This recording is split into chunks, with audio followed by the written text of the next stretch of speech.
Hi guys! Welcome back to my YouTube channel. So ngayon, mag-try tayo magluto ng cheese stick. So guys, prepared ko lang yung mga gagamitin natin para makagawa ng my own version ng cheese stick. Okay. So yan guys, so ito lang yung kailangan natin. Lumpia wrapper and then cheddar cheese.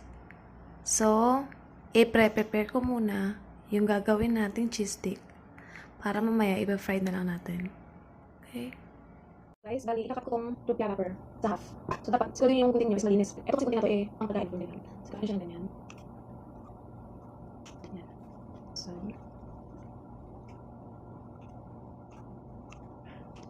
lahat guys, dalawa yung gagawin nyo. Itatapin mo siya sa half. Para sakto lang yung subat niya. Sa gagawin natin, cheese stick. Ay, siguro yung mainis yung kamay nyo para gawin nyo pa.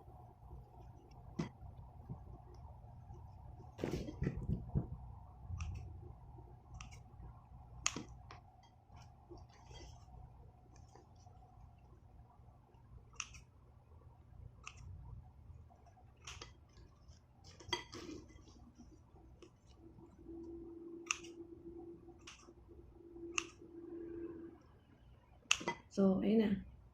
So, next ko yung cheese. Ikakat nyo lang siya sa maliliit na size. Ito siya. Bali. So, guys, ito lang yung gagawin nyo.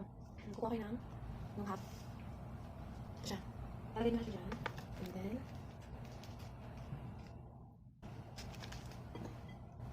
talagay mo siya. Yan. So, ipo-fold lang natin siya.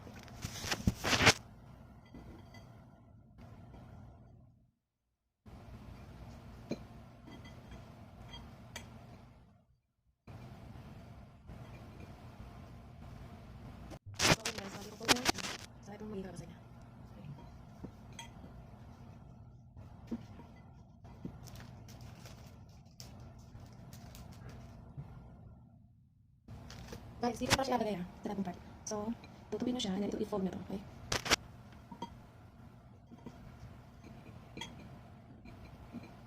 So, ayan.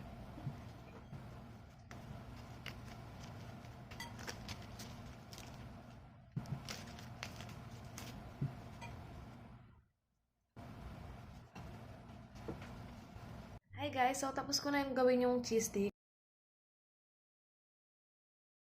So, ayan guys. Dapat medyo, pag medyo brownish na siya, pwede na siyang baliktad. Wait lang.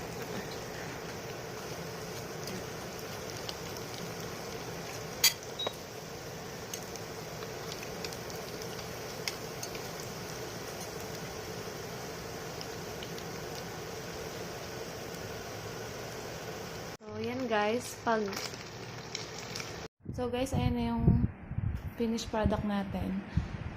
Perfect siyang i-partner sa mayonnaise. Pero kung gusto nyo may ketchup, pwede na din naman.